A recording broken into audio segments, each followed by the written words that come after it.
on the screen. Okay, so just a bit, just very quick introduction about me. I am an alumni from the executive MBA programs at RMIT. I started working in this digital industry since 2003, and then started my own companies in 2014. Currently, I also do some angel investment into media and technology companies in Vietnam. Currently, my main job is to run this pencil group, 3 agencies in a group. We have DC Pencil, which is a digital marketing agency, Pencil Creative, which is a branding creative agency, and Pencil Venture is a company that invests into new ideas. Okay, to get to know about you, I would like to introduce a small games, a small quiz. Could you all join me in this Kahoot games? Just go into, use your mobile phone, go into kahoot.it and enter the PIN number in my screen here. This little quiz is about the perception of marketing. So how do you understand about marketing? What do you think about marketing?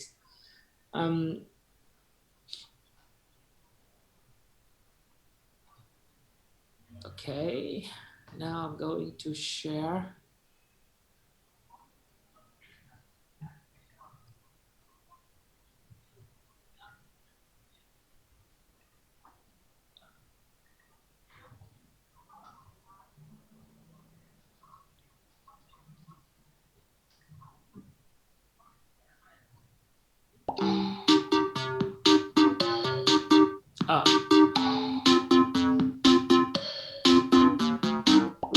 This new PIN number I'm going to share on the group chat. How do I send to everyone here? Let me do it, and let me do it. Okay. Okay, great. Yeah, I see people coming in already.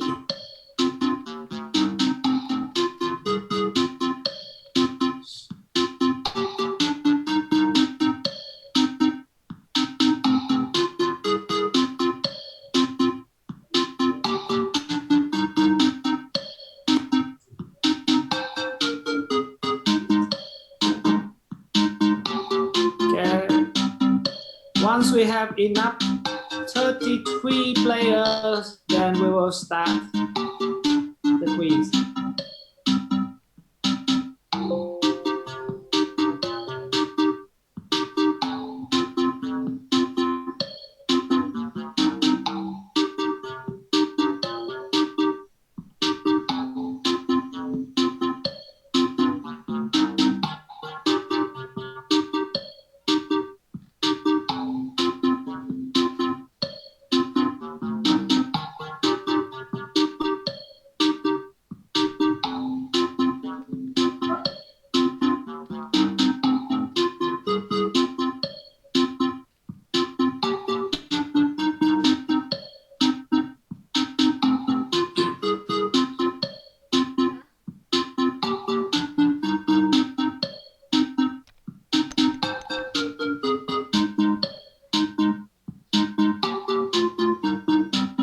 Okay, there's a few more. Anyone who have?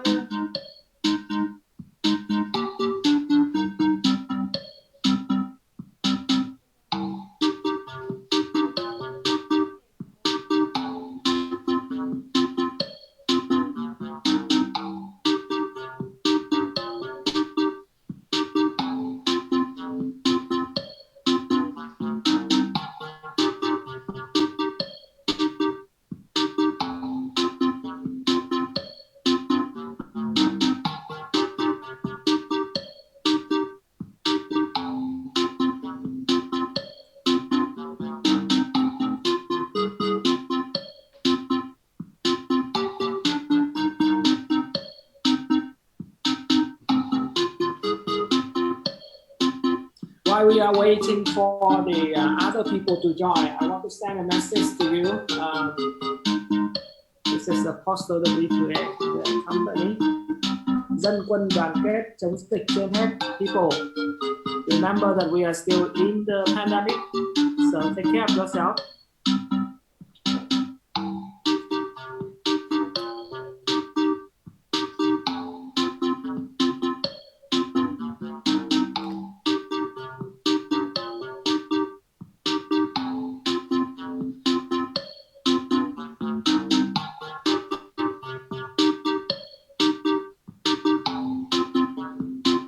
We only have 23, but let's start. Okay, let's start the quiz. This quiz also helped me to understand about the audience today. So more than 30 people joining into this workshop. You all are alumni, staff, or current students of RMIT, but you came from different background. You came from different industry. So this quiz is gonna help me to understand what do you think about marketing. Yeah. Okay, let's start. Okay. Keep your phone with you. We have 10 questions.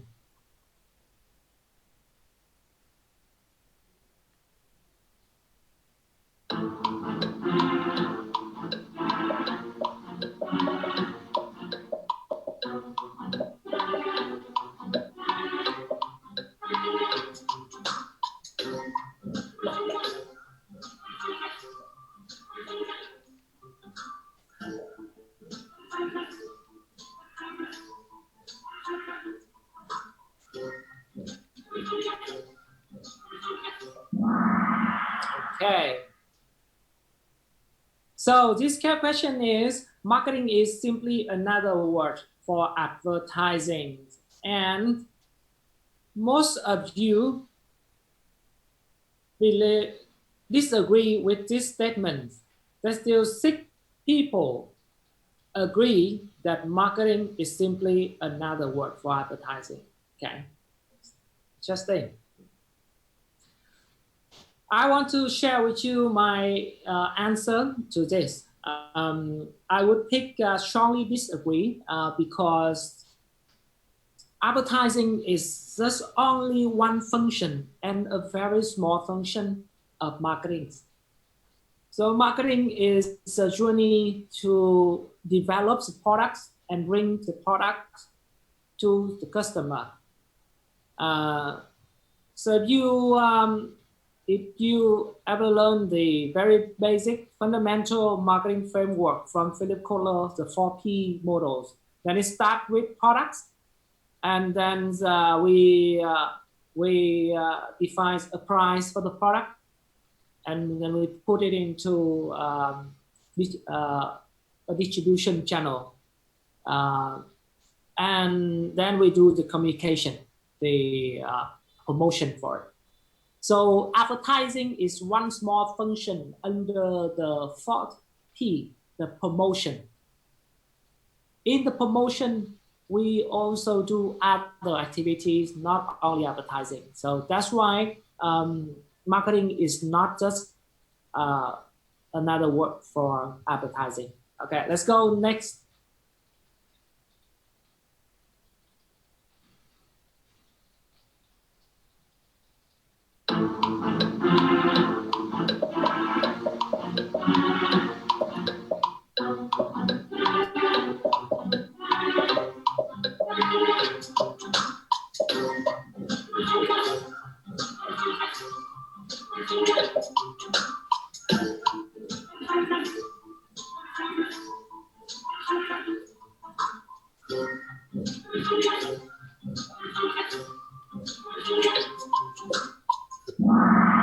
Yay. Okay. So people who are successful in marketing are highly creative, but are not that good with numbers. We have 16 people strongly disagree, 7 disagree, and 5 strongly agree.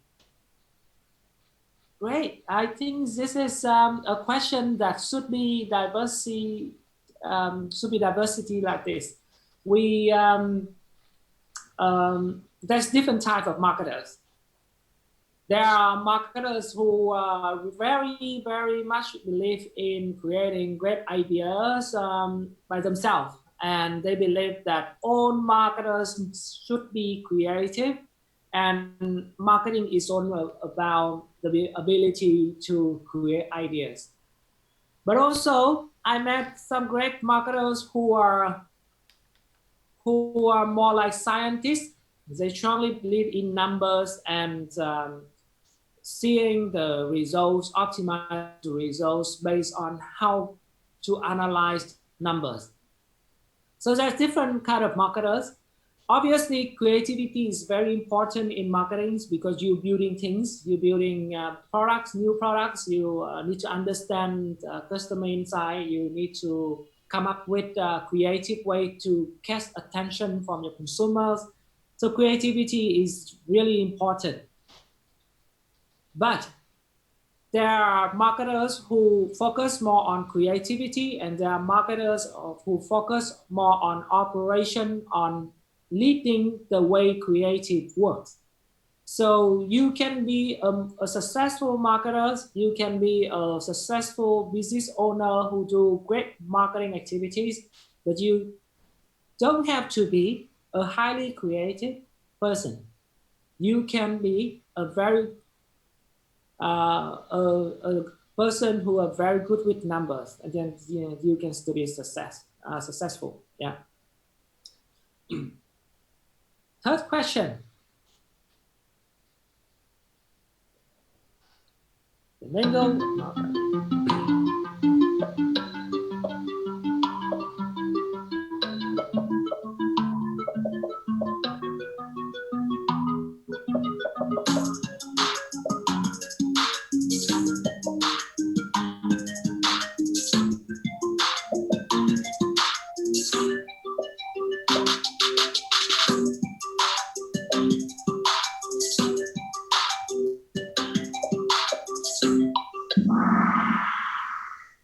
Wow, we have, okay.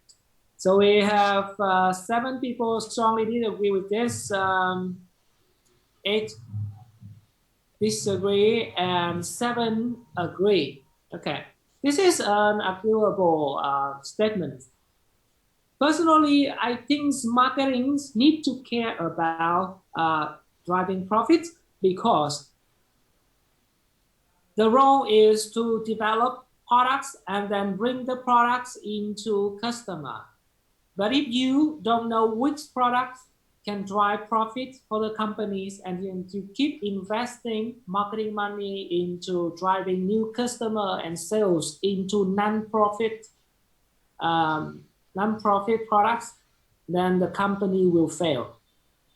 So obviously, marketers need to be able to compare the business results of each of the products that they sell, each of the customer targets, customer segmentation that they sell to, so that they know where to drive profit sources for the company.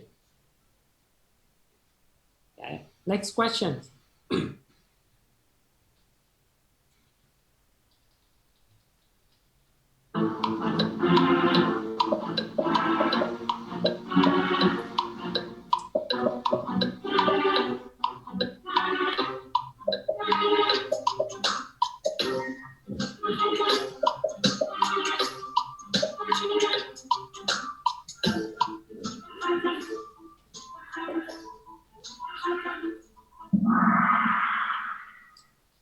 Here we have 20 people strongly disagree with this. This is amazing because you already understand that retaining existing customers is as important as generating new customers. It is very important to remember this is because we always tend to go after new customer and being excited about getting new customer. When the numbers showing that we have new customer, new revenue coming from new customer is always be more motivating than you are you seeing the number come from the existing customer. But the fact is, selling to existing customers always easier than selling to new customers.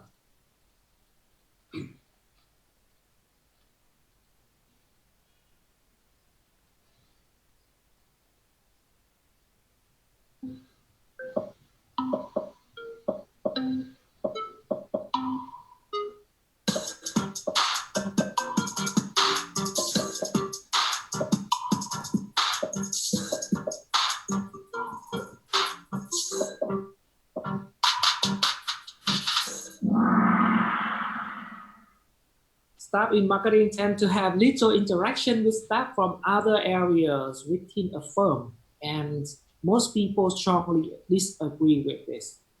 That is very true. Well, that's how I say it, like Donald Trump. Staff in marketing is actually a function that integrates in all other functions, even for finance and accounting. So it's important for us to interact with all of the other departments in the companies.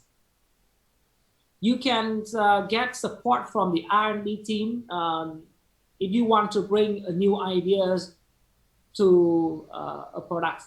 You can get support from the customer support team if you want to retain your existing customer. You want to support from the sales team if you really want what you're saying to customer can actually appear in the point of sales, and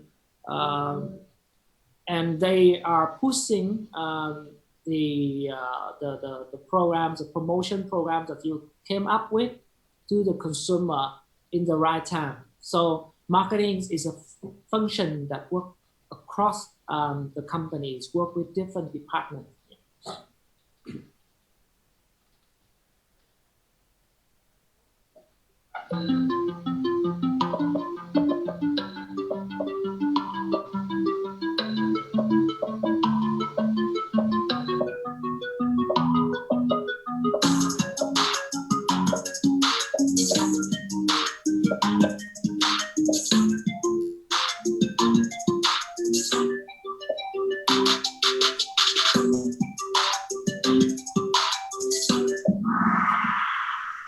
Marketing is more art than science, and I do agree that there are some exciting art, creative elements of marketing. But nowadays, science is become more and more important. Analysis become more and more important. The day that we see in Mad Men, if any one of you have seen Mad Men, it's over. So it's not that you can come up with a creative tagline, a creative TVC, then you put it into a mainstream media channel, you will win. It's not like that anymore. Today we're going to talk about it in the workshop as well.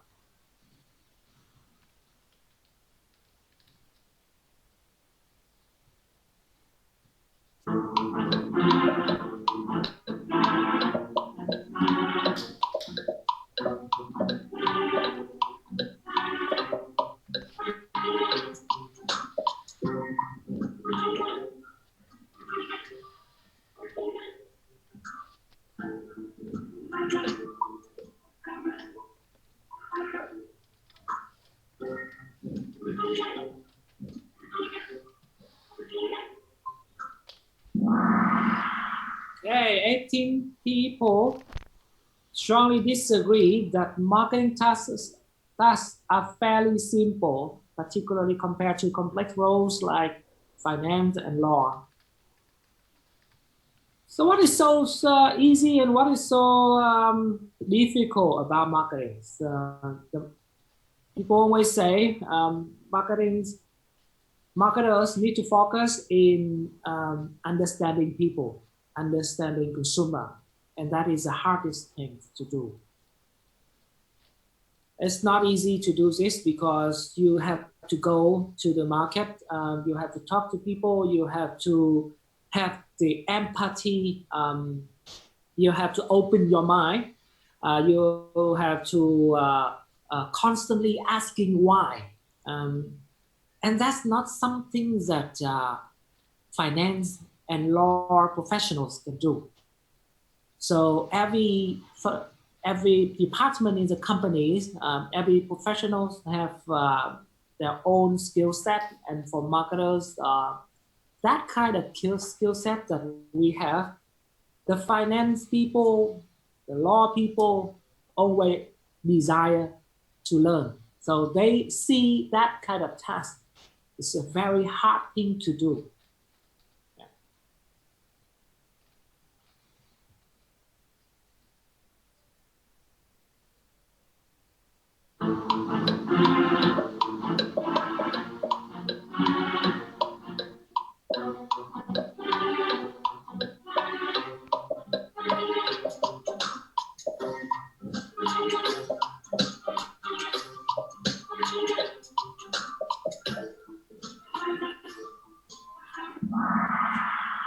Strongly disagree. 18 people strongly disagree. 8 people disagree. Yes. So you all see that marketing is very important function, and the master of marketing obviously have an equal chance to end up as a CEO compared to accountants and engineers. Many marketers have become CEO of big company in the world. In fact, one of our clients, Casper, their Vietnam CEO was a marketing director. So this statement, I think, is totally wrong.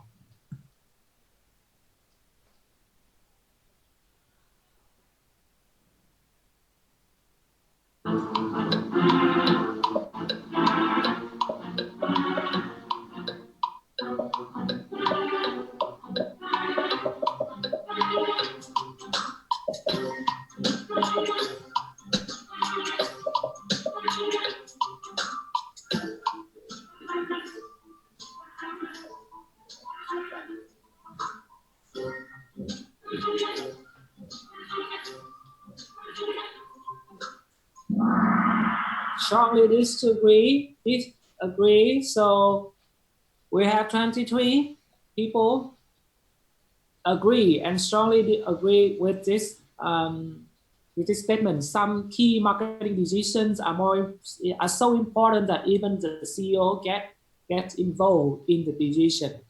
Yes, that's true.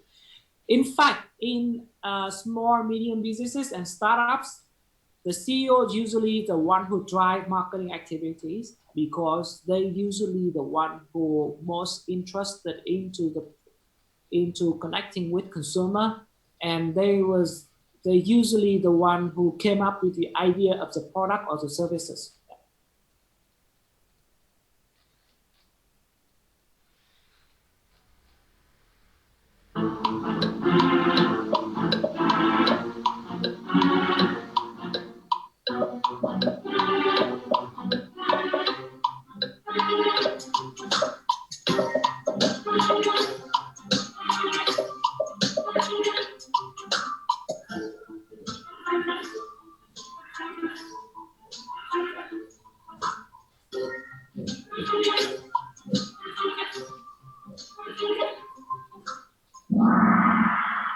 All right, so most people agree with this. So, well, that's good to know. I am a marketer, so I appreciate that you all think that marketing is a good profession in the business community.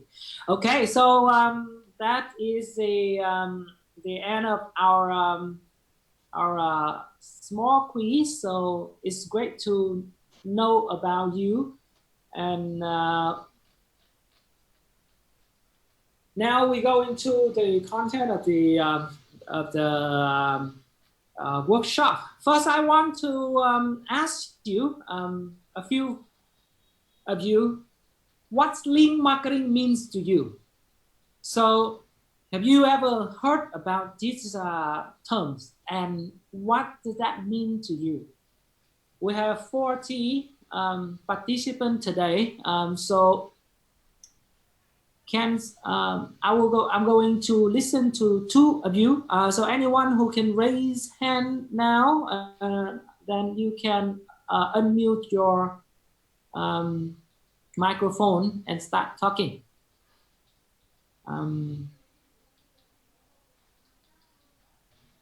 How do I see people raising hand?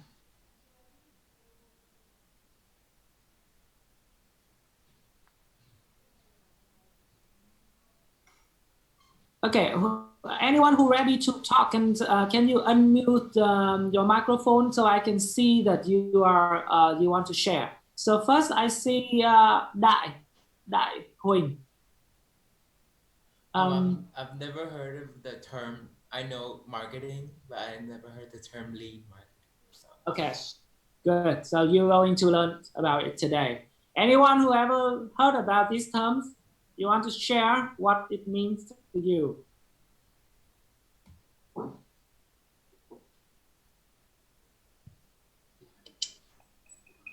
I heard that it means agile marketing. It means that you constantly change your strategies depends on how the market shifts.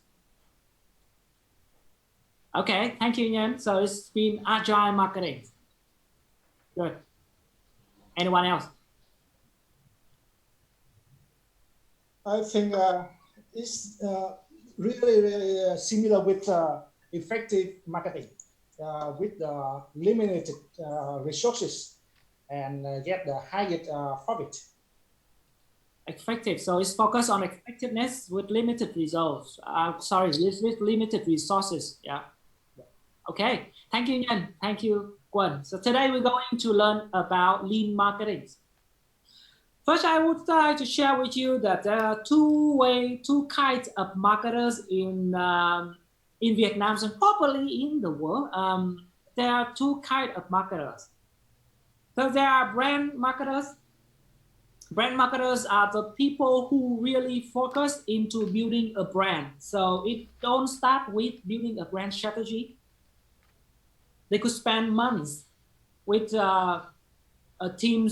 huge teams, from market research to in-depth interviews, into building a brand message, a brand personalities, a brand book that is full on how their brand look like, and then they develop a long-term strategy for the brand.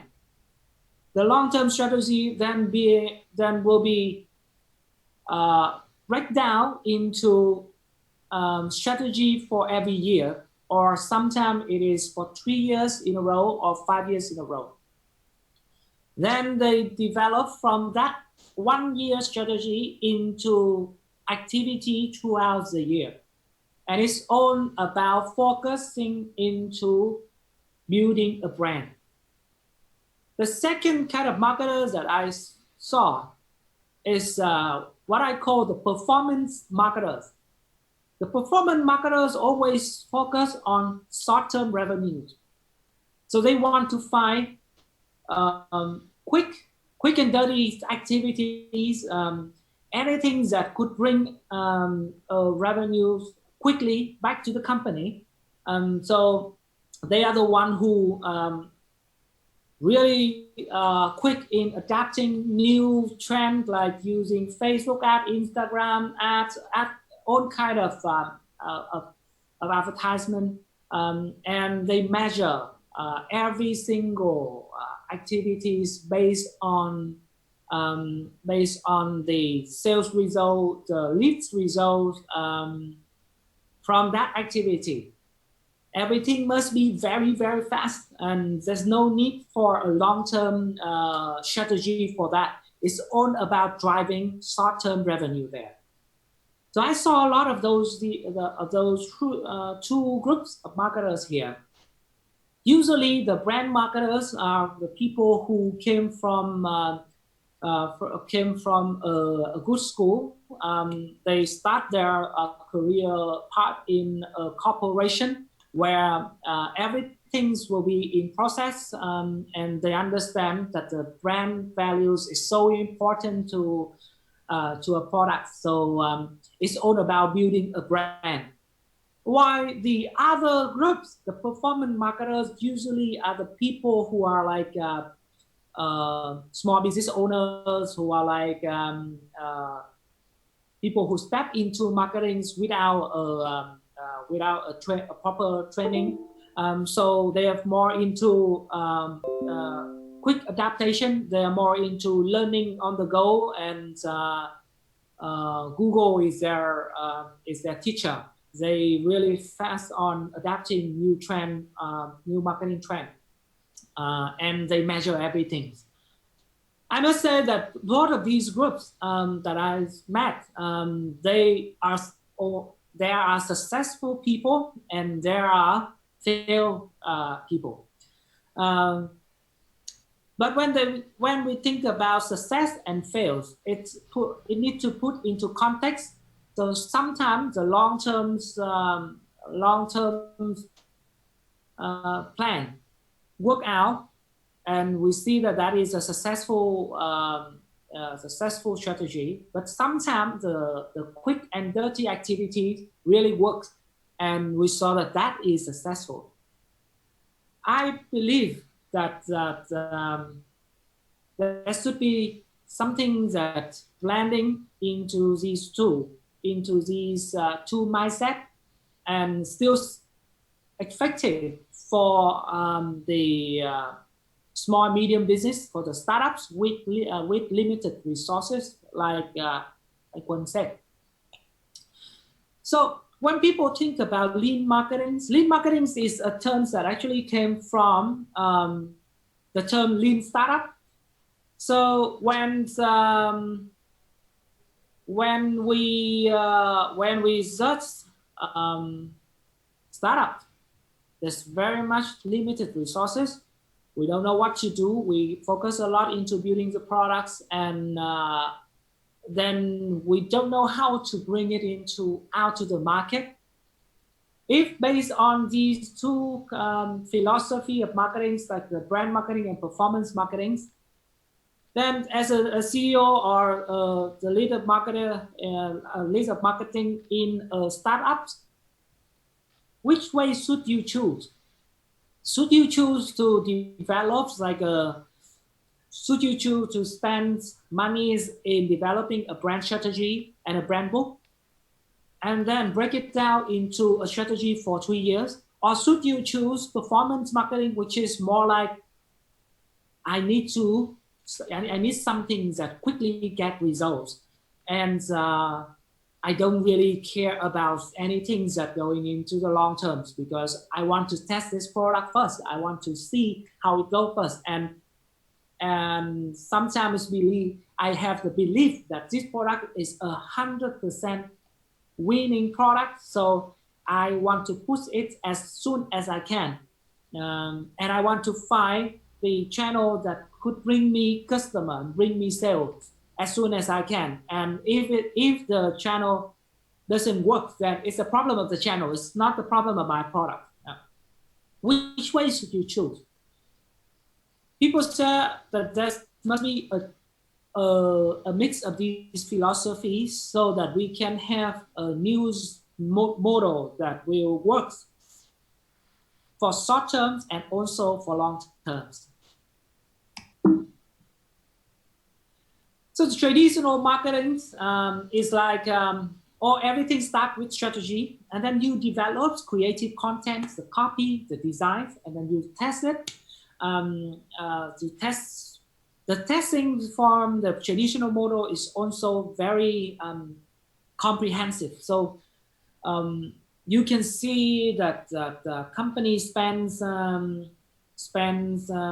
like $30,000 just to test a storyboard, a TVC storyboard, with 4 to 5 to 6 groups of consumers in focus group techniques, and then they can implement the TBC, or they going to go back and change the strategy before they can implement an activity. After implementation, then they're going to review the results and going back to change the strategy or keep the strategy like that for the next year. All of this process takes months. That's traditional in traditional marketing. For lean marketing, the difference that the marketing communities currently understand is that it's going to be like a circle, like a circle in the right hand.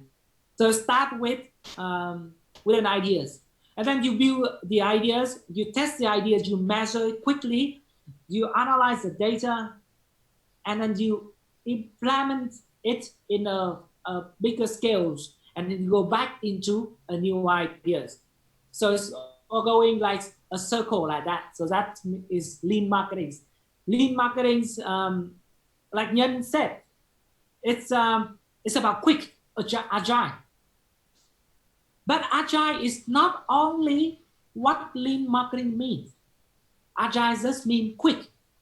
And you can be quick in many ways. You can be quick by just have a lean team structure. So the people who do the research, the people who do strategy, also the people who do copy and designs, and also the people who implement it.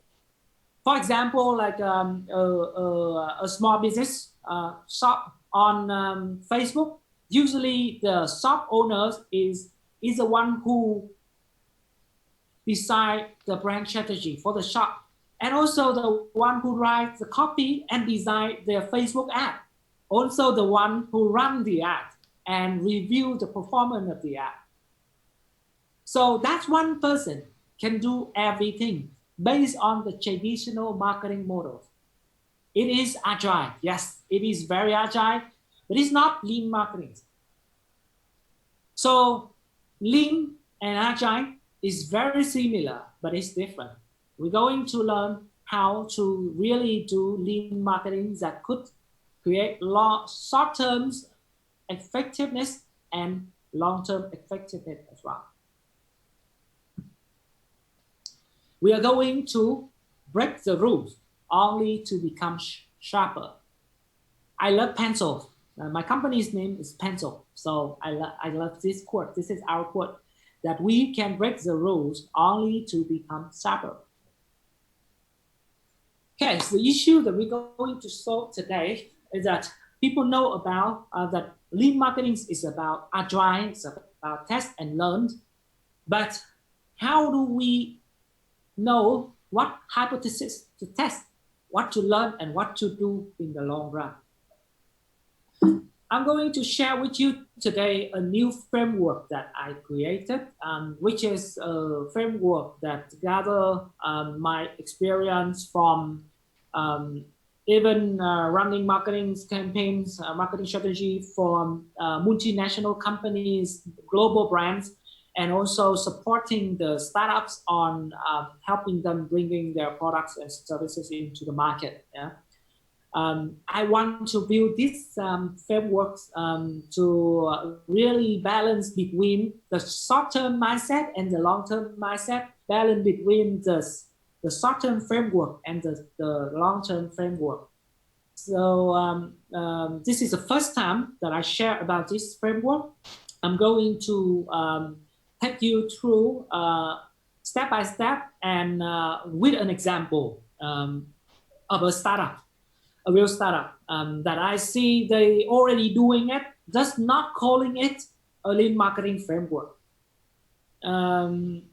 After this workshop, what I want to do is that because this is a new framework, I also want to test with you guys. So maybe it works for one company, maybe it doesn't work for another. But I really want you to take this framework and apply it into your work, and we're going to catch up in another in next month. My assistant will be the key contact for you so that you can, I hope that some of you can get back to us with sharing how you use this framework and the results of how you use this framework. And hopefully we can also share that learning to other people in the group. So the framework, I call this framework value exchange lean marketing framework.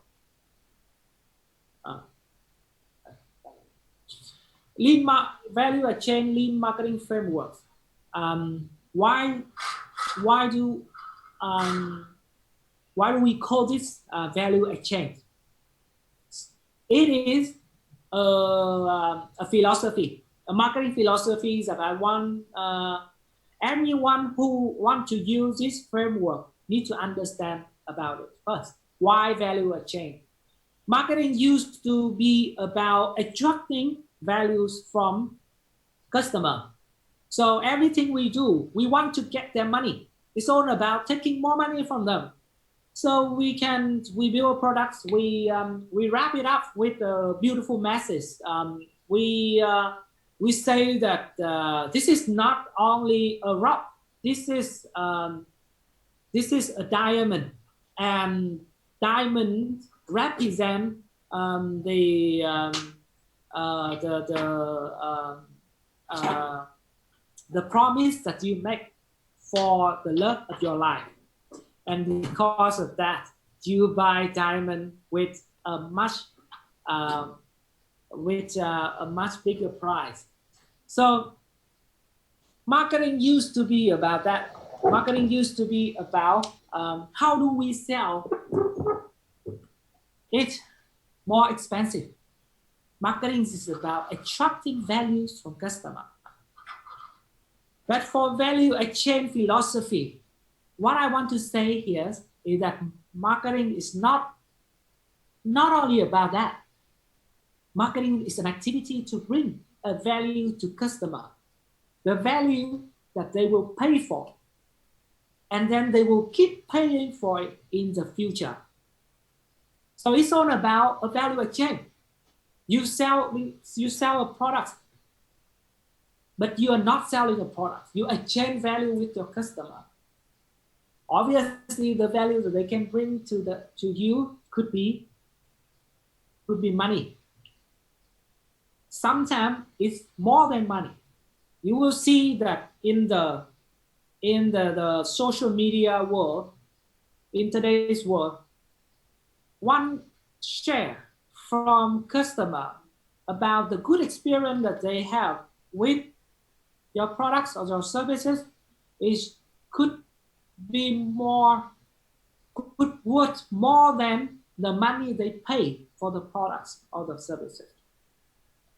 And that is another value apart from money that they can bring to our company. That is only one example. So what I want to say here is that remember, marketing is value exchange. So you got to bring a value to customer, and then you know what you expect from the customer, what they're going to pay for, or what other values that they're going to bring to you. And that value exchange mechanics should work in a way that both parties happy. So they will pay for now, and then after that, they're going to use your product, use your services, they will be happy for it and keep paying for the future, in the future. And that back to the question that we had in the Kahoot games, which is retaining existing customer as important as getting new customer. Yeah? So remember this philosophy first before you want to use my framework. If you don't remember this, then the framework won't work. The framework is just a way we gather good case study and build it up into step-by-step guides for you so you can easily use in your work. But it won't work if you don't have a right mindset. Yeah. Okay. So this is the value exchange lean marketing framework that I'm going to share with you step by step today. And at the last section, we're going to have a Q&A section to clarify it. Throughout this 5 steps, I'm going to share with you one case study. I just instead of my plan was about sharing with you on best practice from different industry, but after thinking about this, I want to go deeper in one case study, a startup, and so that it's easier for you to follow and it is easier for you to reflect it with your own business. Yeah. And after the Q&A section, we're going to close the workshop, but I'll go the team will send to you this deck, and I expect you can get working using this framework and get back to us after 1 month about the results. Yeah, and any feedback that you have, you might have more ideas to build up on this framework. You can edit it. You can you can you can criticize it anyway. Yeah. So this lean marketing framework, there's 5 steps for this framework here. The first step is about value proposition. It's all about define what value can you offer. It's not to define about the product. Yeah, the product is already there. The services could be there as well. But how do you define the value that you can offer to customer? Okay. There will be different value proposition that you can come up with in this step. The second step is about idea hypothesis. What are the different ways to say about the values that you can offer? The third step is effectiveness validation. It's about validate. Does your client accept the value you offer? Yeah.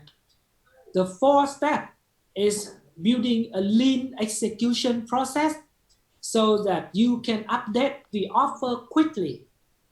After you can implement the idea hypothesis that you came up with in the second step, and then you can update the offer quickly based on the result that you get. And the fifth step is brand value building. That is when you define how do mainstream customer remember your values. These 5 steps doesn't have to be one by one step. It actually going in circle. This is a framework that I believe is gonna be a balance between short-term values, short-term revenues, and long-term revenues. Let's go into our case study and step-by-step guide. Okay. The first step, value proposition. What value can you offer? Okay, so what value can you offer? How do you define what value you can offer? You need to define your source of growth. So your source of value growth is all start with a customer.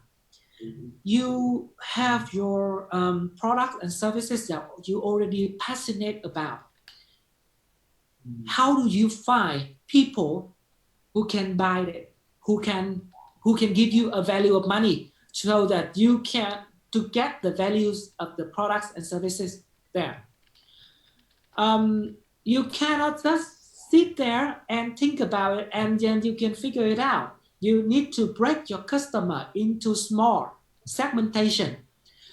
Break your target audience into smaller groups and have some hypothesis of these are the people who will need my products or my services. You can also break your products into smaller products or smaller product values. The typical ways of breaking products into product values is breaking it into functional values and emotional values. So the functional values is the feature of the products, what it is used for. And the emotional products is how people feel about using these products. What is the image that people possess the customer when the customer use the products? Yeah. There are different hypotheses of this, and I usually call this a customer solution. So customer buy products because they need a solution for a feature that they need to use, or a solution for an image that they want to represent. So this is the case studies that we're going to analyze. This is 30 Shine. 30 Shine is an interesting startup, one of our clients, and they along the way I work with them, I learned a lot of things. 30 Science is a startup that renovate the haircut industry. You know, in the male grooming category, there's very different segments, small segments, and 30 Shines only focused into haircut for men. They started the company 4 years ago. They want to bring technology and new business model into the very traditional industry of hair care for men. This is their very first store. It's in Hanoi. We're going to go throughout the journey. They became, I think, quite successful startup until now. Still not there yet, still not into their business vision yet, because their vision is much bigger. But I think we can see the results that they have done, and the value exchange lean marketing framework can be applied into this case to make you understand more of how we implement this framework. So let's go into the first step of the value proposition. First, starting with building customer segmentation. As a startup or small business, small medium business, you don't have a lot of data from market research. You don't have money to spend for Nielsen or Kantar to have an in-depth research on the market size, on the customer persona, the spending values, or except the customer segmentation. So you must do customer segmentation by yourself based on your own research in your limited resources, and sometimes even based on your gut feelings about what you understand. If you also are your own customer, or your friends are your customer, so you listen to them, you meet them and ask them questions. You do your own in-depth interviews in cafes. You gather information so that you can define the persona of your customer, and you can break them into different kinds of groups. So for 30 Shine, as they start, there's no data. So there's only some hypothesis of the customer groups. So you could split your customer group based on the interest. You could split your customer group based on their demographics, including like their age, their income, their family status, all of that. So as broad as anything that you can understand about a person, then you can use those as criteria to split it into customer segmentation. For this for an example, for 30 shy, they could split it into 3 groups, and these blank rectangles is where they can put the face of a typical customer represent for the groups, and under the name of each group they could put a description of that. So in this way, this is a hypothesis from me.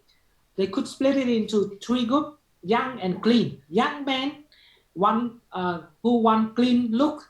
They are not so into their look, but they want to look as not like a very trendy and very special.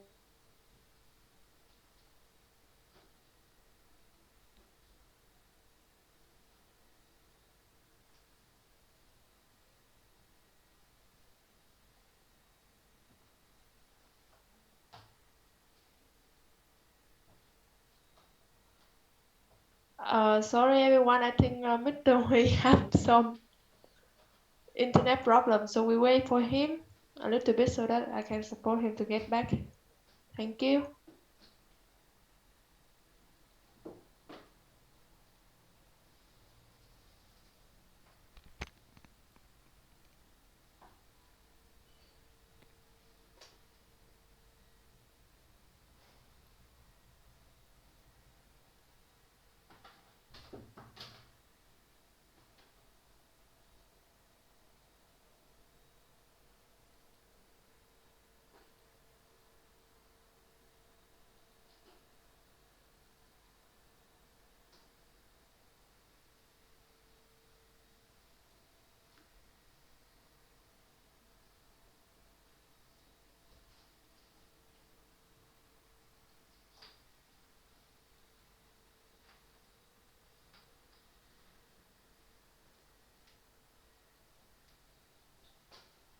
You see the screen? Yes, yes. Yeah. So again, it's about customer segmentation. So for example, 30 size start with very simple hypothesis of the personalities of their customer. So there's 3 kind of customer that they want to focus in. They want to focus on to the young men who want a clean looks, the young men who are very trendy and stylish, and the mature men who want a shiny look for their social work. And that is the first thing that you need to do. The second thing is that to identify the alternative solution. In fact, you already did this. When you develop the products or the services, you know that what you came up with is an alternative solution for a current solution the customer have out there. For example, for 30 shy, what they want to be the alternative solution to these things, to the barber shop in the street, and to the small barber shop that in every in small alleys. So they want to innovate this haircut industry by building up a new kind of experience for men to go for haircut. These are the alternative solution. So to come up with to answer the question, what value can you offer? You should think about an equation, the value chain mechanics as an equation. How do you balance the values that you ask for, as the customer pay for, and the value that you give to them? PC. These are So here's how you can record speaker sound on your PC. Equation, Follow me. the formula that we use for this framework. I want you to test this and let me know how do you use it. This is effective in helping you define what value can you offer your customer. And here's the example from 30 shy. The formula is what I pay, what the customer pay, equal to what I use plus what I feel when I buy, plus what people feel about me, and plus what I feel about me in the future. Okay, so how do we apply this formula, this equation? Here, if you go back to the first screen, here, in the right hand side top corner, you see that the price of their general combo 60,000 for 5 service. This is their general combo. Okay. So how do they define the price of this combo and the value that they offer to the customer for this combo? What customer pay is 60K. What I use is 30 minutes plus 7 services. What I feel when I buy is relaxing. So you can see it right in their sidebar. They said relax in 30 minutes. Yeah. What people feel about me, it's shining. So go back to the sign. You will see there right under 30 shine. That's saying relaxing 30 minutes and you will shine. So this statement is that the feeling values, the image value that they want to bring. If you compare to the alternative solution, a basic haircut only costs you about 20,000 in the street and 30,000 in a small barber shop in an alley.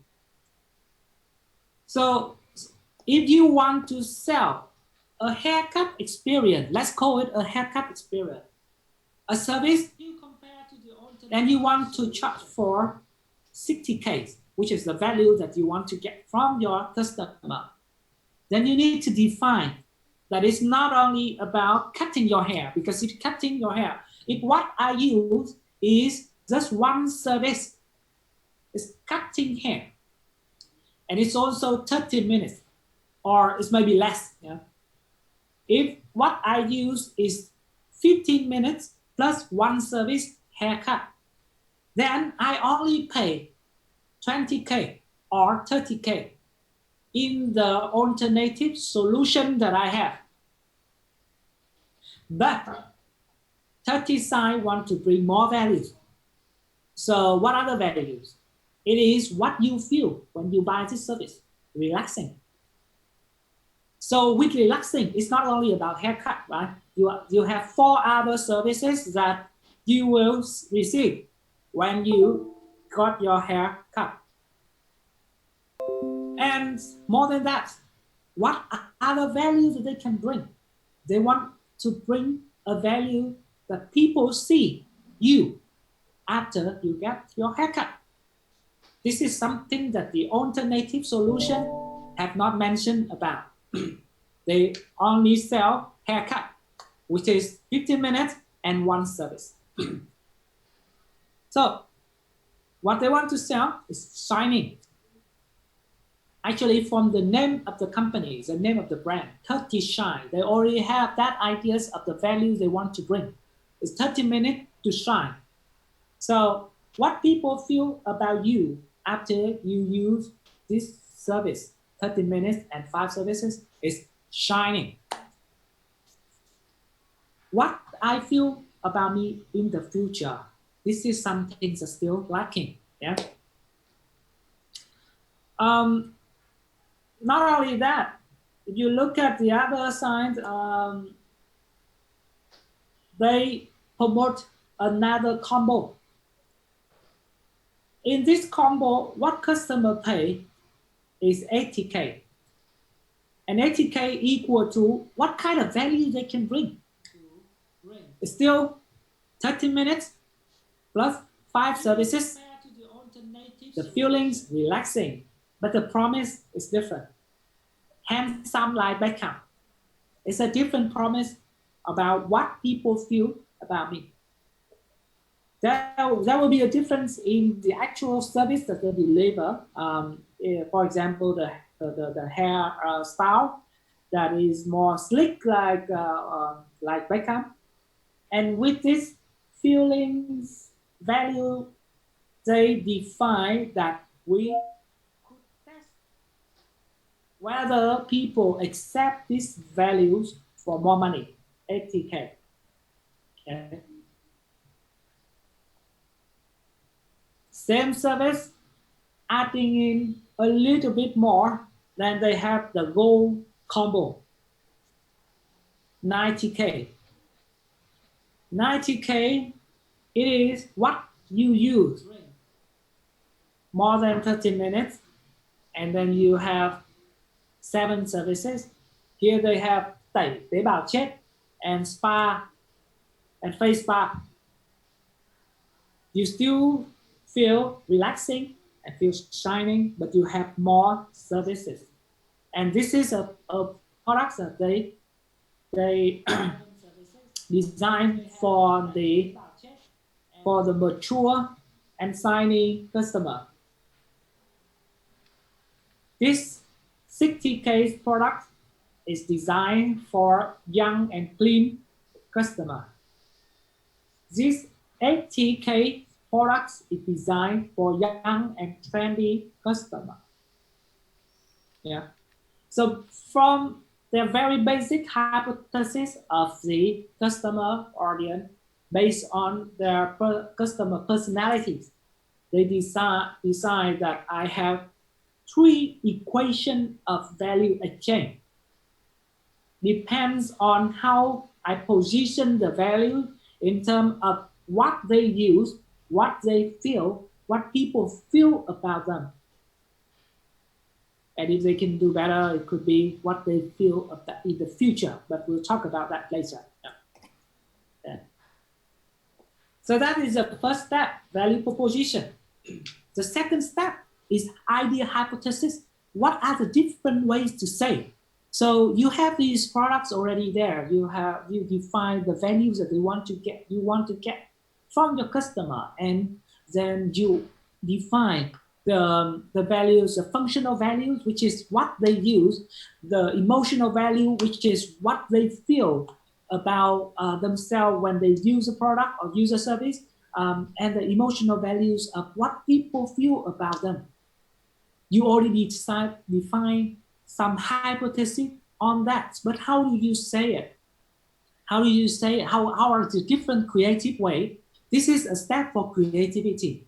This is where you need to think about how to write copy, how to design things that could attract people to the value exchange that you already designed in the previous step. What are the different ways to say? You will map your customer segment inside. So who are the young and clean guy? What do they think? Why do they need a haircut? What shining mean to them? What relaxing mean to them?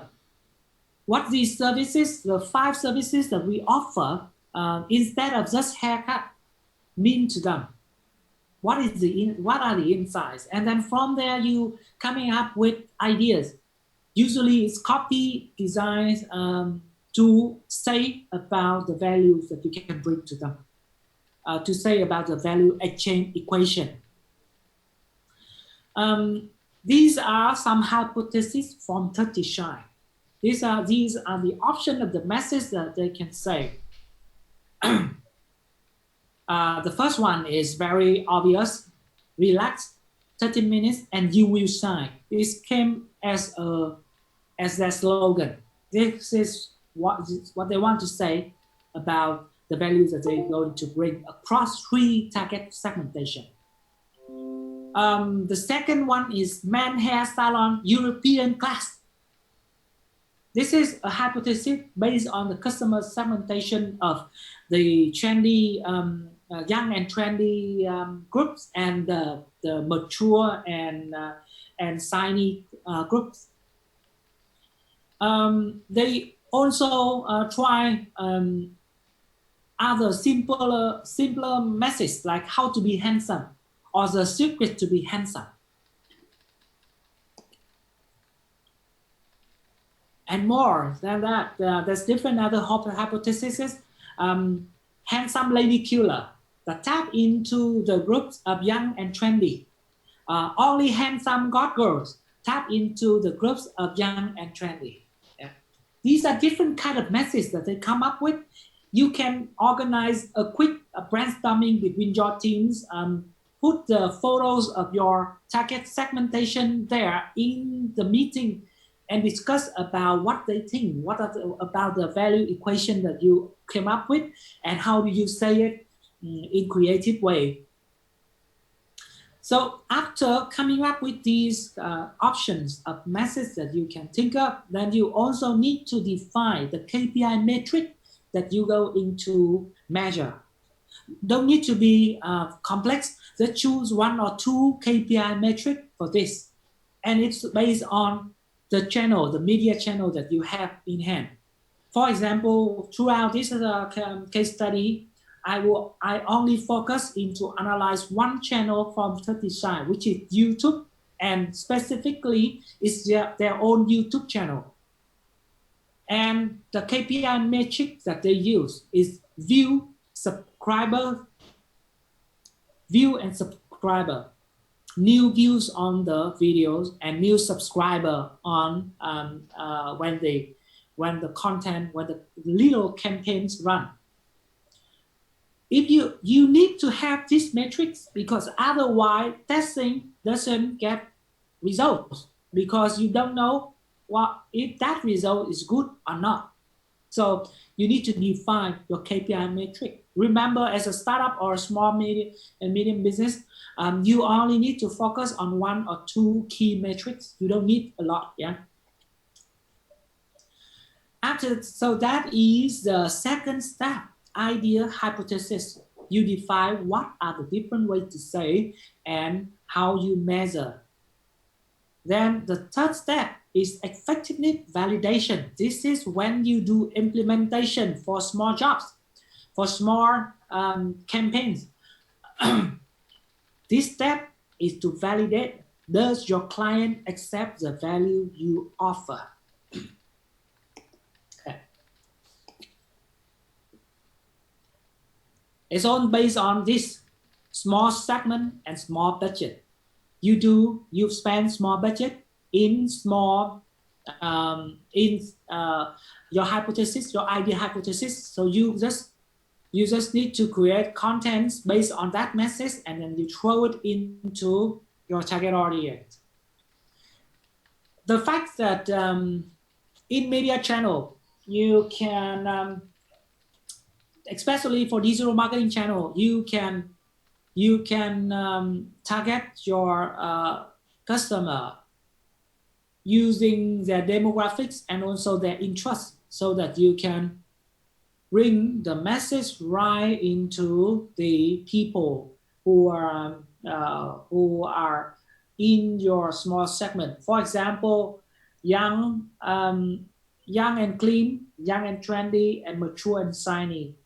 So for 30 sites, they can only define it, because you cannot define interests of people from Facebook or YouTube to know exactly whether they are the kind of man who only need a clean look or the kind of man who really need to be like a trendy guy.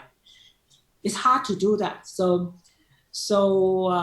30 sites only use combine these two into one when they run the campaign. So when they plan for message, they can split it, but when they run the campaign, they can combine the segments in, yeah, so that they can test which one, which message, which creative, which ideas works better. For mature and shiny, you can actually target based on demographics, so the older people. So you look at you're targeting to people from 15 years old to 20. You can define that as young and clean and young and trendy. And if you define people from 35 up, then you can call them like a mature and shiny, or you can define from 33, 32 up. You can already call them as mature men. It depends on the industry. So maturity in different industry is very different. For haircut, we got haircut since we were 1 or 2 years old. So that's why haircut is there, and you can only change the way you need a haircut service when you get into, for example, into high school. And then another milestone is when you get into university. A different milestone is when you get your first job. A different milestone is when you get your promotion and you become a manager.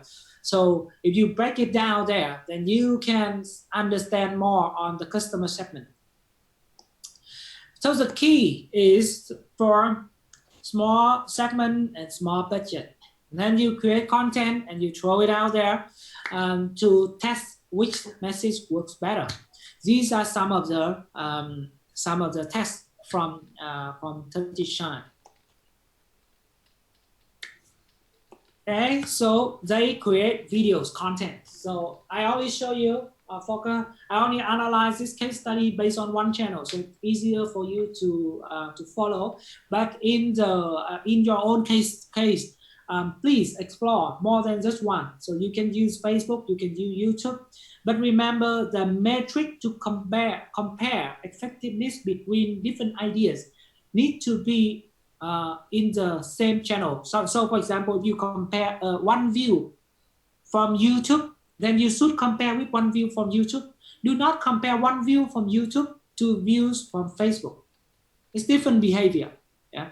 So if you use one idea and you're going to execute it in both YouTube and Facebook, then you can compare that this idea actually works better on YouTube than on Facebook, and this idea works better than the other ideas in YouTube or in Facebook. So do that analysis and sometimes put a feeling into there.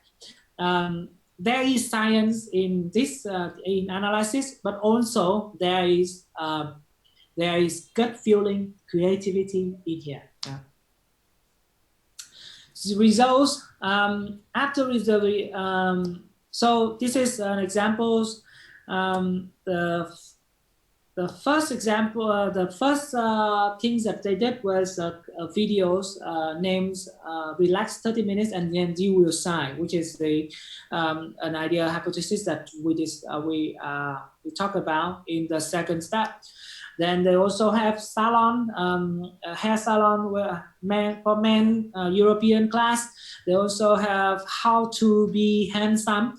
They also have the secret to be handsome. And then they also have only handsome got goals. Yeah. So they try different these messages and different ways to create content.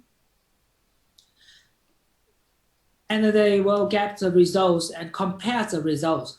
So from here, you can see, of course, these results need to be analyzed based on when did this happen. So it doesn't mean that you can you use this message in the very first day of the company, similar to you use it after 6 months when people already know a little bit about the brand and about the company. Yeah. But comparing to this, they realize that the message, instead of saying signing,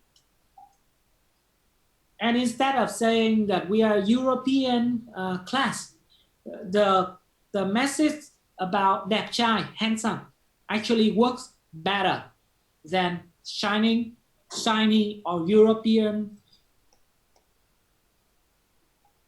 Yeah. So we have handsome win.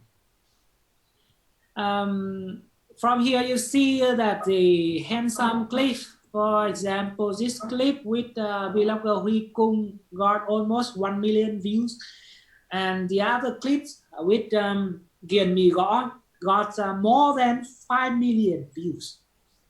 From these tests, they realize that handsome is one feeling values that they need to focus in, and in terms of execution, using these KOLs, and especially feature hot girls, is a formula to deliver their values to customers. Okay. The fourth step, actually, all of these steps need to happen in parallel, so at the same time. Yeah. So the fourth step is about organization, organizing your team. If you want to implement these things, implement these idea hypotheses quickly, so that you can see the results quickly, and then you can change the content, you can change the offer, the value offer quickly to your customer. Then you need a lean process, you need a lean team. So you need an agile team structure. It doesn't mean that you always have people with multitask. Doesn't mean that one people can do everything. Yeah. But instead of the process of, for example, like building, like creating video content, usually you need a creative brief. You need to find a production house, even like an agency. You need a process of pitching for agency to come up with ideas, pitching for production, how to come up with a production plan, then pitching on pricing. It will take a few weeks, at least. Sometimes it will take months until you can launch the products. Then 30 Shy actually build their internal production team, which is five people. From scripting, ideas, shooting, editing, and even manage their YouTube channel. They build an agile team structure with 5 people. And then instead of having a monthly plan or a quarterly plan or yearly plan, they have weekly plan. They plan everything they're going to do for the following week. And from there, every day they are able to produce new content on this on the platform and put it into running YouTube ad, put it into their customer. So based on daily launching plan for the videos, they have daily measurement, and this is a lean execution process. You can come up with your own lean execution process based on the nature of your companies, the nature of your industry. Then you analyze the results. From analyze the results, 30 Side keep updating the values that they can bring, and this is the results from that analysis. And it works until now. It's worked from that 3 years ago until now. They decided they will focus in one product, which is what they want customer to pay is 100K and the combo 7 steps. So after 1 year testing in different messages, different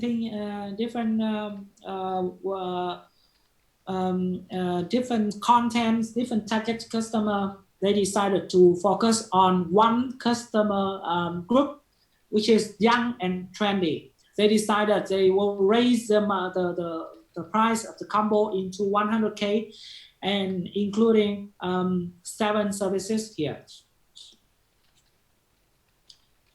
And that one start to work. It becomes a hit since 3 years ago after one TED campaign that they did, named Đẹp trai sát gái, Handsome Lady Killer. And from there, the business grow very well. But if you only focus into there, then once you already define your mainstream customer persona, which is the people who you need to focus in, and the values that you need to say to them. Once you already define that, then you need to think about long-term values. You need to think about building your brand value for a long run. You need to think about how do mainstream customer remember your values. So you can redefine the proposition and choose only one value proposition. Remember, on the first step, you have multiple value proposition. You can test with different idea hypothesis in the second step. Then in the fifth step, that is when you already define one key message and you want everyone to know that that is the value you bring. Yeah. So 30 slides start with saying what value I bring is 60K, 30 minutes, and 5 services.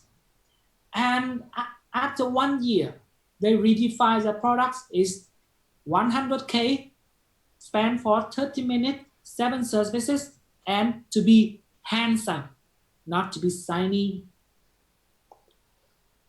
That is how they want mainstream customer remember their values.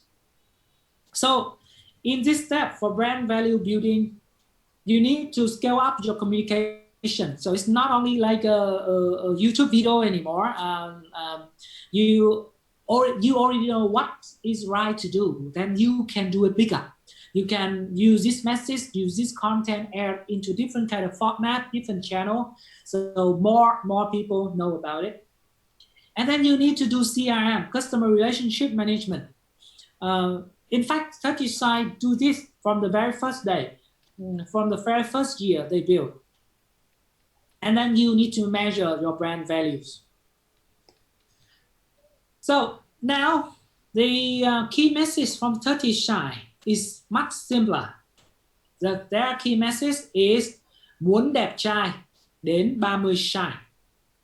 And their combo is only focused on the 100K combo. They're selling only one thing, đẹp trai, handsome. And they keep saying it in different way, different channel, different activities, not only on YouTube anymore. We actually create these songs for them, and I want to share it with you.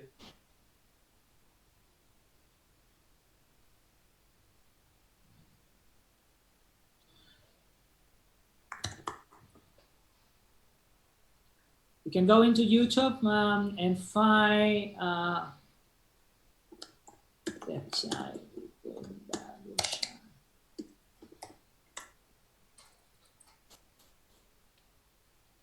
yeah. Okay, let's listen to some music.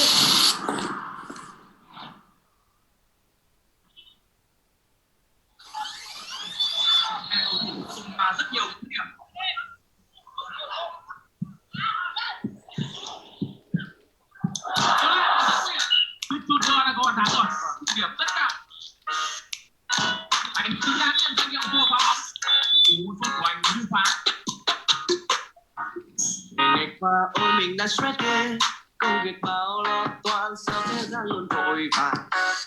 Nhìn ngoài kia bao điều đang đổi thay, tôi thì đang loay hoay đâu có theo kịp gì.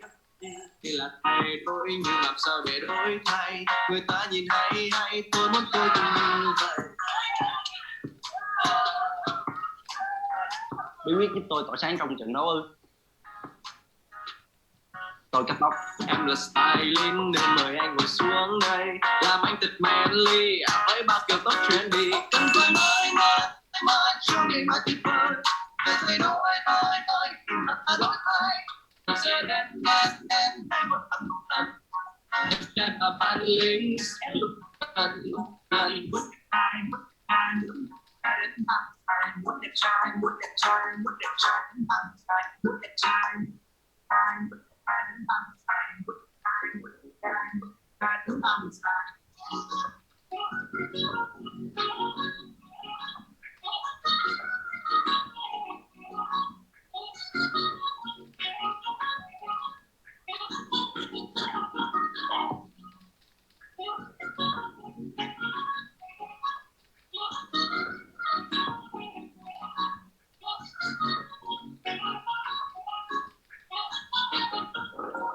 Sự tình thì cũng có cho bao em đấy. Họ sáng cùng con ngày dài lên đây. Tất cả anh nở một nụ cười là tỏ ra ánh nắng. Bạn lệnh đàn ông bước ra chiến trường trăm trận đều đánh thắng. Thành công chẳng còn xa, mái tóc sáng ngời ha. Đổi mới cuộc đời ta, bỏ lại bao năm na. Kiếp là sông ta, cuộc kia là công nha. Bạn lệnh từ đâu ra, ta mới sai kiếp không xa. Muốn đẹp trai, muốn đẹp trai, muốn đẹp trai đến bàn sai. Muốn đẹp trai, muốn đẹp trai đến bàn sai. Muốn đẹp trai, muốn đẹp trai đến bàn sai. Muốn đẹp trai, muốn đẹp trai đến bàn sai.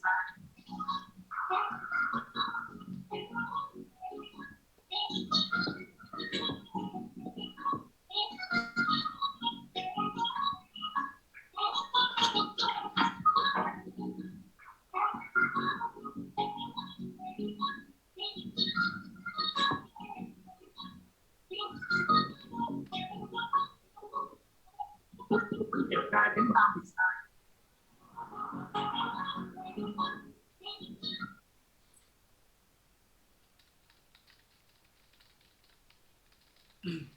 So yeah, that's how they scale up communication. So focus into one message, building content that could be used in different channels. And then doing CRM. 30Shy have these apps where you can register. You can save your haircut so that you can show it to the hairstylist. The next time you come there, you don't have to explain again what is your hairstyle you want. And you can book there. You can have your point there. So it's a CRM platform. It's also a customer data platform as well. So that's it for the framework. So we have 5 steps for the framework. Value proposition is when you break down your customer into different customer segments. You analyze your competitors, which is the alternative solution, and then you develop the value chain mechanics, which is an equation what the customer paid for equal to what they will get. From there, you will develop idea hypothesis, which is the customer segments insights and plus the ideas. So from the insight going into the ideas, you will have different kind of messages and different kind of design so that you can put into your customer. Then you define 1 or 2 key metrics to measure, to compare different the effectiveness for the third phase. So the third phase is effectiveness validation. You spend small budget for small segment, and then you analyze the result. From analyzing the result, remember you need a lean execution process, an agile team structure, weekly plan, and daily measurement, so that you can implement each of the idea quickly, and then you can update your offer, your value offer quick enough to test.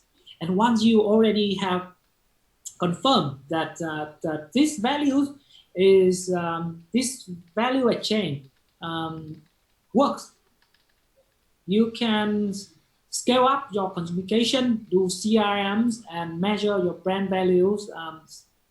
And that is a step of brand value building. Okay.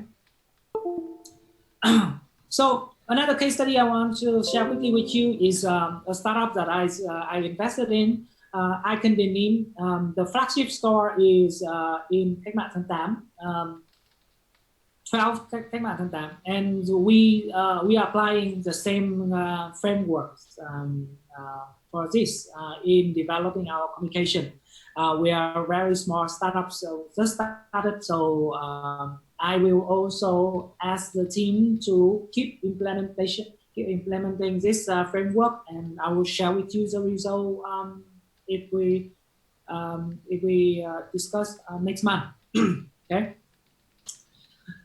Then we have, let's see, we have 10 minutes more for Q&A, and then I hope you, I will ask the activator team to share this deck with you, and I hope you can register your name, your business into a trial version of this framework in your business. You're going to use this framework for 1 month, implement activities, and get back to us the results, helping us to develop this framework. Okay. So Q&A.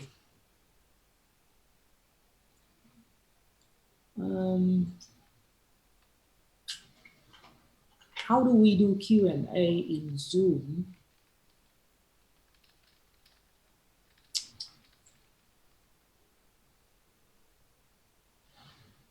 Hey, again, anyone who have a question, please unmute so I can see from the list that you want to say something, you want to ask something.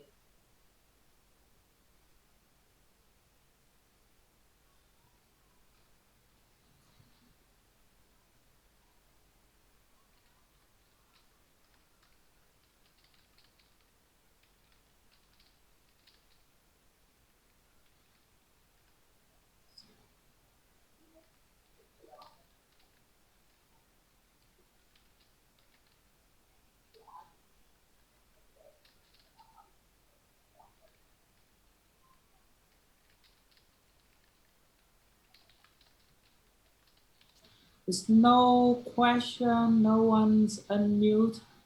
So I assume that there's no question for now. Well, I hope this is clear to you. But again, it really depends on your industry, your product and services, your resources. So please use it and let me know if it works for you. If it doesn't work for you, anything you want to input in, any success that you have, any failure that you have, we really keen on learning about it. And I hope to combine this framework and some case study into a book very soon to launch it to the not only the RMIT community, but also the business community and the marketing community. So thank you for joining the workshop today. I hope it was useful. My email is hui@pencil.vn. Ask me any question. And we can talk further on using this framework. Thank you. Oanh ơi. Thank you, anh Huy. So everyone, I just sent the survey link. So please help us to complete the survey, and that we can able to send the slide to you. Thank you, and I hope to see you at our next coming workshop. See you, everyone. Goodbye. Thank you, everyone. Thank you, Huy. Thank you, anh Quang. Thank you, anh Huy.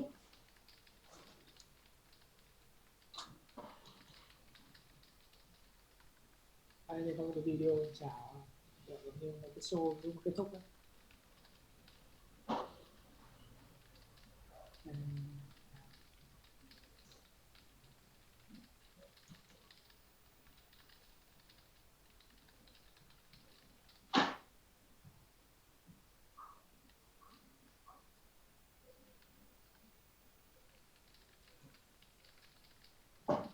Thật ra là em có câu hỏi cho anh ấy, nhưng mà nó không có liên quan đến marketing. Em hỏi đi, anh muốn chưa ta hỏi luôn đi. Em muốn hỏi về cái việc anh xuất bản sách ấy. Sao? Thì cái quá trình xuất bản sách thì nó gồm những cái bước như thế, process nó như thế nào anh? Tại vì em đang cũng có một ý Đơn giản. định là em xuất bản. Xong rồi em gửi cho một nhà xuất bản, họ sẽ input trên cái bản thảo đó, rồi sau đó là họ sẽ đi xin giấy phép xong thì là in ra thôi. Còn cái deal thương thảo giữa hai bên, ví dụ như là về tỷ lệ phần trăm hay là về nhà xuất bản nào sẽ, tức là cái công ty xuất bản nó khác với nhà xuất bản nhé. Công ty xuất bản thì họ có thể làm với nhiều nhà xuất bản. Nhà xuất bản thực ra chỉ là cái nơi để đăng ký, để mình lấy xin giấy phép xuất bản thôi. Rồi đi Vậy thì đầu tiên mình sẽ làm việc với công ty xuất bản trước ạ. Đúng rồi. Cái cuốn trước của anh thì anh làm việc với bên Happy Life, còn cuốn tới thì chưa biết sẽ làm việc với bên nào. Còn có một chỗ người bạn của anh là chỗ First New á, Chí Việt á, là một cái công ty xuất bản cũng khá lớn để cho mọi người cân nhắc. Mình có cần phải thành lập công ty trước khi mà mình muốn xuất bản một cái gì không anh? Hay là chỉ cần individual là có thể Em có thể, em là một cá nhân, em xuất bản thoải mái mà. Em chỉ cần có đi qua một công ty xuất bản và một nhà xuất bản để họ chịu trách nhiệm về nội dung. rồi ví dụ giống như là cái nội dung của mình ấy là mình vẫn giữ nguyên, nhưng mà cái bìa của mình ấy mình thay đổi thì có cần phải xin một cái giấy phép khác không ạ? Có phải xin giấy phép để cho bìa, vì mình có một cái quy trình cho cái chuyện đó. Bên công ty xuất bản thường họ sẽ hỗ trợ cái việc thiết kế bìa. Dạ rồi. Nhưng mà có nghĩa là mình gửi bản thảo sang rồi họ mua hay là không, còn quan trọng là họ sẽ input trên cái chất lượng của bản thảo như thế nào, họ có thấy là nó bán được hay không. Thường các công ty xuất bản sẽ phải xem kỹ cái phần đấy, xem target audience là ai, đang bán được như thế nào. Ủa em tưởng là cái việc mà mình bán được hay không là do mình chứ. Họ chỉ chịu cái nội dung của mình là kiểu như là nó không có tiểu Nó cho sẽ có nó trường hợp là em sẽ trả tiền toàn bộ cái tiền in ấn á, tiền xin giấy phép vân vân á, thì là lúc đó em tự chịu trách nhiệm mọi thứ luôn. Nhưng mà hầu như tất cả các trường hợp á, thì đều là do công ty xuất bản họ sẽ tự làm truyền thông này, họ sẽ tự ấy kia, và tác giả chỉ nhận cái phần trăm thôi. Thường ở Việt Nam thì phần trăm của tác giả là từ 8 đến 12% trên giá bìa. Dạ.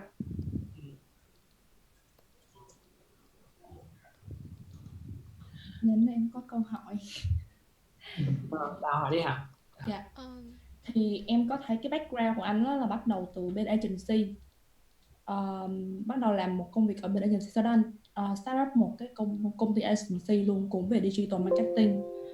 Thì em có câu hỏi này nó hơi gọi là bao quát một xíu đó, tức là agency thì em thấy cho từng project thì hiện tại thì nó đang kiểu như mì ăn liền, tức là từng project nó sẽ khoảng từ 3 đến 6 tháng hoặc 9 tháng hoặc 12. Thì khi mà anh bắt đầu chuyển mình từ bên agency qua startup một công ty mới như anh đang làm á, thì anh có cái sự chuyển mình nó có cái sự khó khăn nào không, nhất là từ short term mà sang long term marketing mà anh đang drive cái business của mình? Câu hỏi hay đó Đào. Thì thực ra khi mà agency tham gia vào trong những cái short campaign ấy, thì họ cũng sẽ được chia sẻ về những cái kế hoạch nó xa hơn, nó là brand strategy hay là nó là kế hoạch cả năm vân vân. Thì anh thì cả kinh nghiệm cá nhân thì cho thấy rằng là khi mà anh làm agency thì chính nhờ những cái sự học hỏi đó thì sẽ giúp anh có được nhiều cái góc nhìn rộng hơn. Nhờ việc làm agency rất là nhiều năm và với rất nhiều các công ty lớn trên toàn cầu thì họ cũng chia sẻ rất nhiều những cái kiến thức cho mình biết. Và khi đó thì apply cho startup, khi mà anh invest, anh là angel investor startup và hỗ trợ những cái startup mà anh invest vào thì nó sẽ rất khác, nó khác nhiều lắm, vô cùng nhiều. Nhưng mà cái principle của nó vẫn như thế. Principle về chuyện là phải think long term trước khi mà làm short term, hay là principle của chuyện là một cái campaign gì thì nó integrated các kênh media như thế nào, creative phải ra sao thì nó vẫn thế thôi. Cho nên là nó không bị ấy đâu, nó không bị tách biệt đâu. Cái này đặc biệt đúng với là những cái agency mà thực sự là step up và think long term cùng với khách hàng. Rất nhiều những cái agency hiện giờ ở trên thị trường thì gọi là agency, nhưng mà thực ra là các công ty về chạy ad, tức là họ sẽ biết cách để tạo ra một cái social post hay là một cái mẫu quảng cáo trên Facebook, mẫu quảng cáo trên YouTube. Nhưng mà nếu như mà không hiểu được rõ cái kế hoạch dài hạn của khách hàng hay là cái brand đó mà đi trong dài hạn thì lúc đó mình chỉ focus vào deliver từng cái job, từng cái work trong ngắn hạn thôi, thì mình sẽ không có cái nhìn xa. Cái nhìn xa này nó ảnh hưởng đến cả cái business của agency. Agency khó đi cùng với lại một cái brand đi lâu dài. Và đồng thời khi mà chính những cái người đó mà đi start một cái business của riêng mình thì sẽ gặp khó khăn trong chuyện là từ trước đến giờ tôi chỉ làm những thứ ngắn hạn, không hiểu cái dài hạn nó như thế nào. Nói chung là do cái quan điểm học tập của mình thôi. Dạ, tại hiện tại thì em cũng đang làm cho một cái agency á, thì các project em làm, tại vì cái vị trí của em nó chưa phải là đang manager hay là director nên làm chưa được involve vô trong những cái long term strategy của công ty. Hiện tại thì em chỉ involve vô những cái project mang tính chất là campaign, tức là một campaign dài 3 tháng. Nếu như mà mình build được cái relationship với lại khách hàng thì mình có thể kéo thêm được một 2-3 campaign nữa với cái company này. Đó thì nó là em consider nó là một ngắn hạn. Còn hiện tại thì nếu như mà so với dài hạn á, thì em đang làm với một công ty, em cũng đang corporate với một công ty thì nó cũng chạy một campaign 1 năm, nhưng mà em vẫn consider nó là chưa phải dài hạn lắm. Thì em đang suy nghĩ là hiện tại thì mình đang, cái mindset của mình nó đang là bị short term marketing strategies. Thì khi mà muốn chuyển qua tự làm một cái startup hoặc là một business nhỏ thì là có những cái em biết là những cái em sẽ cần thiếu và cần học thêm, thì em không biết là những cái factor đó là cái gì để em có thể tự build up cái skills cho bản thân. Và Anh nghĩ là việc đầu tiên em nên làm đó là ngay trong những cái dự án mà 3 tháng mà em đang làm á, thì em sẽ có thể nói chuyện với lại manager của mình để em hiểu hơn về cái vai trò của dự án 3 tháng đó nằm trong cái kế hoạch 1 năm hay nằm trong cái strategy 3 năm, 5 năm của một cái công ty, một cái thương hiệu như thế nào. Tức là tại sao lại làm nó vào thời điểm này, làm nó thì nó sẽ giúp gì cho cái con đường dài hạn. Những cái câu hỏi như vậy sẽ giúp em là thực sự hiểu rằng là những gì mình đang làm nó contribute vào cái bigger picture như thế nào. Và về sau thì em có thể là khi mà em xây dựng những cái nếu mà đến lúc mà em phải làm cái đó, cái long term strategy cho chính mình á, cho chính business của mình hoặc cho bạn bè mình, hoặc là ở trong một cái vị trí nó cao hơn, thì lúc đấy là em đã hiểu cái sự kết nối đó rồi. Đó là việc quan trọng nhất em nên làm á. Bởi vì nếu có học gì đi chăng nữa, theo em thấy kinh nghiệm của anh thì có đi học gì đi chăng nữa mà em học về những cái thứ nó xa khỏi những gì mình đang làm thì em cũng sẽ rất dễ mau quên và không có nhớ được gì đâu. Cho nên tốt nhất là hãy reflect dựa trên chính những cái project 3 tháng của em. Đó, nếu mà mình có thể trả lời được cái project 3 tháng này ấy, nó đóng góp gì trong cái kế hoạch 1 năm và nó đóng góp gì cho cái kế hoạch 3 năm thì là lúc đấy mình sẽ hiểu ngay mà. Dạ, em cảm ơn.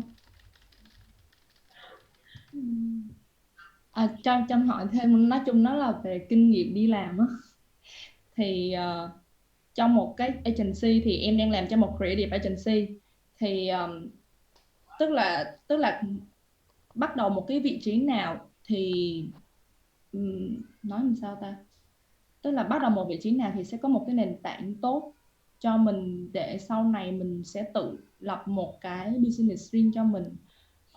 Ví dụ như là hiện tại em đang vô account team, client service, thì thực chất là bản chất của em là em đang nhắm tới cái vị trí là creative team, nhưng mà hết slot nên em phải vô cái này, thì nó là một cái owner project. Thì em không biết là trong cái quá trình em làm ở đây owner project như thế này thì trong short term như vậy á thì nói Owner project là gì? own một cái project, tức là em sẽ tự manage một cái project đó. Thì em đang làm công ty nào? Dạ, em đang làm bên Click Media. Tuy là tên Click Media thôi nhưng mà thật ra nó là một creative agency. Dạ. Cho chị Hà đúng không? Nhưng mà ok. Rồi anh nghĩ là làm account thì nó là thứ gần nhất với lại running a business, bởi vì account chính là một cái công việc mà nó phải connect rất là nhiều các bên và phải tối ưu được cái hoạt động của một dự án. Thì nếu mà xem mỗi một cái dự án đó như một business nhỏ thì account chính là người sẽ là running cái business đó rồi. Cho nên là nếu em muốn nghĩ về chuyện sau này em làm business riêng thì anh nghĩ là làm account thì tốt nhất. Còn thực ra thì cái đó cũng không phải là 100%, nghĩa là người làm creative đương nhiên cũng có thể về sau sẽ trở thành một successful business owner, nhưng mà account thường là những người sẽ được train cái kỹ năng và cái mindset cho tốt cho về business á, và cũng hiểu luôn cả cái values của creative như thế nào. Là sử như một người account mà không giỏi creative về sau đi làm business mà muốn làm marketing có thể đi thuê ngoài, nhưng mà một người creative á, mà không giỏi về về quản trị á, quản trị dự án, quản trị doanh nghiệp thì rất khó, bởi vì cái đó thì không đi thuê ngoài được. Đó. Yeah.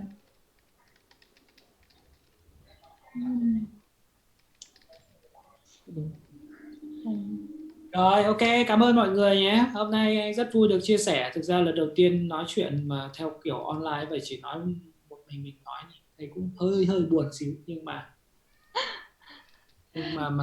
hy vọng là mọi người thấy nó có values, và hy vọng rằng các bạn có những cái bạn mà đang run các business SME, startup hay là mấy cái team marketing size vừa và nhỏ thì ứng dụng thử cái framework này và get back lại cho mình nhé. Team Activator sẽ gửi cái tài liệu qua. Rồi, cảm ơn mọi người. Ok, cảm ơn anh Huy rất nhiều ạ. Dạ, cảm ơn anh Huy. Huy. Cảm ơn mọi người. Leaf marketing.